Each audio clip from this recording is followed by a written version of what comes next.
There we go. This is chapter 1 of hashtag. It's available in the back. Chapter 1. Nothing jazzed Odie Shanks more than a busy night at work. When his coworkers melted down, started running this way and that, calling each other names and screaming. When both phones were face down on the counter and the girl hired to answer him could only be found crying behind the giant ovens.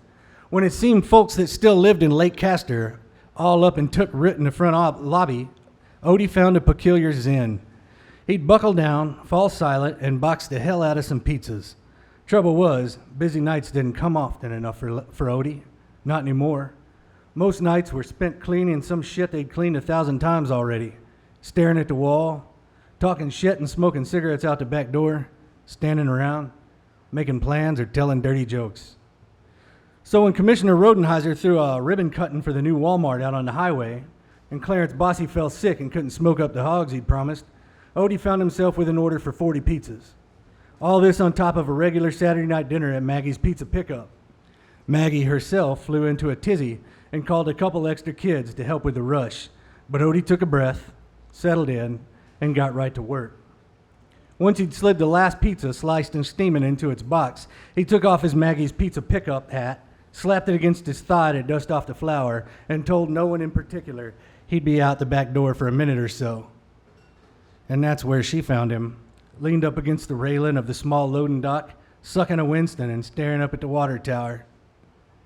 "It's inventory night tonight," said Maggie Hornbecker, his boss. His shoulders slumped. "We counted your inventory last week." "A woman needs her inventory counted more than once a week." She figured the matter good and settled and disappeared back into her restaurant. Odie wished the cigarette was longer.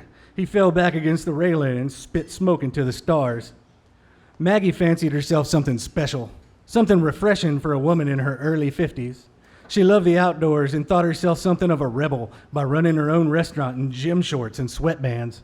Her body was slick, toned, and defined. Odie thought she looked like Richard Simmons. The dinner rush ended, and one by one, Maggie had him send home the rest of the employees. First the counter girl, then the high school boy who looked after the ovens, then finally the dishwasher. In no time, they were alone, and Odie's stomach fell to fits. She waited for him in the walk-in cooler. He'd gone to put away the onions and bell peppers and found her atop the cases of tomato sauce, trying to maintain her seductive pose despite the blasted chill.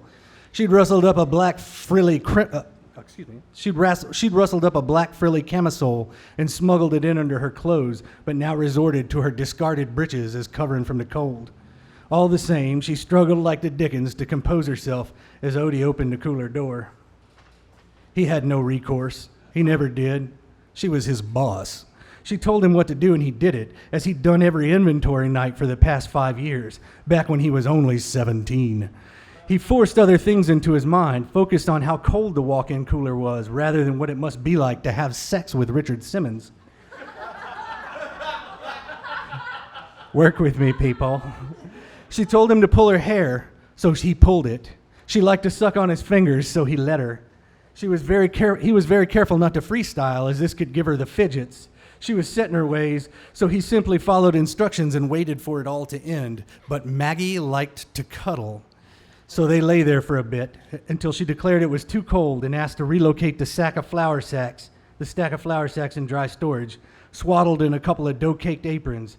Back in the early days, Maggie acted hard, mechanically getting up after sex and dressing, hoping it made Odie feel cheap and off his game. But she soon sensed he preferred it that way and immediately altered her approach. Maggie reckoned sex no fun unless someone was uncomfortable and that discomfort was prolonged. "What'd y'all do last night?" Odie asked her. He lay with his back flat on the flour sacks, her nestled into him, head on his chest. She fingered the small sprouts of hair on his belly with her bony finger. She had hands like a man, he thought, and tried not to think it anymore. "I went to the movies with Glenn," she said. She gave him a little peck on his nipple. "What'd y'all see?"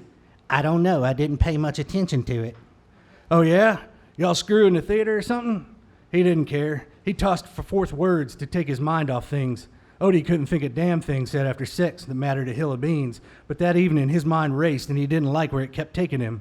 thinking about his car still broke down on the side of the road over in Deaton, thinking about where he was and what he did, thinking that if someone bothered to make a movie out of his life, what would the audience think of this scene before them, him post-coitus with Maggie Hornbecker, some 30 years older than he, thinking about that tomato stain on the wall next to him and how he couldn't decide if it looked like Africa or South America and why it hadn't been cleaned before the other employees left. "No, we didn't screw," she said. "I just don't like all that action movie crap. Hookers, guns, and fire trucks. I like stories about women, about self-discovery. Hey, you seen Thelma and Louise?" "I don't like movies about lesbians," she growls. "The world's got enough problems without showing pictures of a bunch of deviants." She sat up and fished through Odie's discarded pants pockets for his cigarettes and Zippo and then lighted up. "I think Glenn's a queer, though." "You always say that," said Odie, already bored. "He ain't a queer." "How do you know that?" Odie wondered if telling her he'd seen Glenn chatting up to counter girls more than once would actually cheer her up, convince her that at least you had a chance. He thought better of it. Maggie got hers, Glenn got his. Odie reckoned he had his own damn problems. "You can just tell with some guys, that's all," he said. Maggie smiled. "That's called gaydar, you know. It's like radar, but only the gays have it.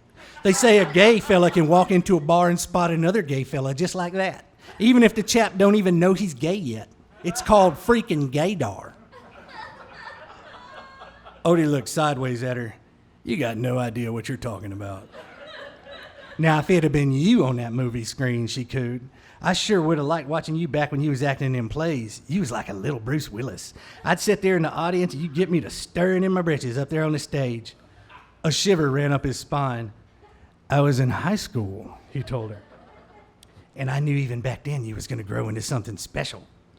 She smiled at him and blew smoke in his face. "He sure as hell don't take advantage of this, not the way you do," she said. She took a quick last drag off the cigarette, then dropped it to the floor. She arched her back, leaned in to steal a smooch. She set to tinkering with his undercarriage and wanted another go. Damn it. It was 10:15 and he wished he could ask for overtime. "Don't you love him?" asked Odie. "Do what?" Odie tucked his hair behind his ear. "Glenn, your husband, don't you love him?" "Of course I love him." She worked at him with her hand under the flour-caked apron. "Why do you think I make you wear a condom when we do inventory?" And with that, she kissed his throat, then his chest, his nipple, and soon set upon his solar plexus and headed south. Odie put his hand over his eyes and did what he could, but that weren't damn near enough, as she popped her head back alongside him and asked what's the matter. "I guess making and boxing 40 pizzas affects me different," he said. "That's all." He changed the subject. He talked about the ribbon cutting down at the new Walmart, about the blind commissioner, about how folks came expecting Bossy's barbecue and instead got pizza pies that Odie himself had sliced. "Some folks say you poisoned them so you could serve your pizzas," said Odie. "Some folks can kiss my ass," said Maggie. Odie reckoned she must have started thinking about counting all the money she made on the deal because she set to twitching again and rubbing her smooth, stone-cut legs against his, and in no time was back at it. On the wall across from them hung a mirror. Odie found himself staring into it, much like he'd stared into those graves the day previous, placing his own hand on Maggie's shoulder when from the front lobby sounded the little ding signaling that someone sure as shit had come in looking for some pizza. Countless cigarette breaks and long story jokes had broken up over the years thanks to that fucking ding, but Odie could think at no time more inconvenient. And neither could Maggie. "What the hell?" she spat. She was up and threw a finger to his face. "You didn't lock the fucking door?" A cloud passed over her for sure. She was well known for having her turns. I didn't get a chance. "You ignorant retard," she hissed. "What the hell is wrong with you?"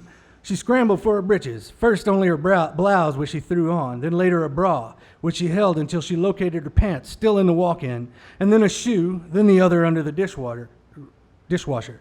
She pulled her unkempt hair together, but it was beyond repair. As she headed up to the lobby to see after the customer, Odie gathered his own breeches, himself in no particular hurry. Found his Maggie's pizza pickup polo by the cooler door, pants beneath where Maggie had been lying, socks scattered here and there. He picked up Maggie's discarded cigarette and finished it atop the flour sacks when he heard Maggie scream. Over the years, he'd heard her shout plenty, but never before scream, so he was caught off guard and dropped the cigarette stub to the tile.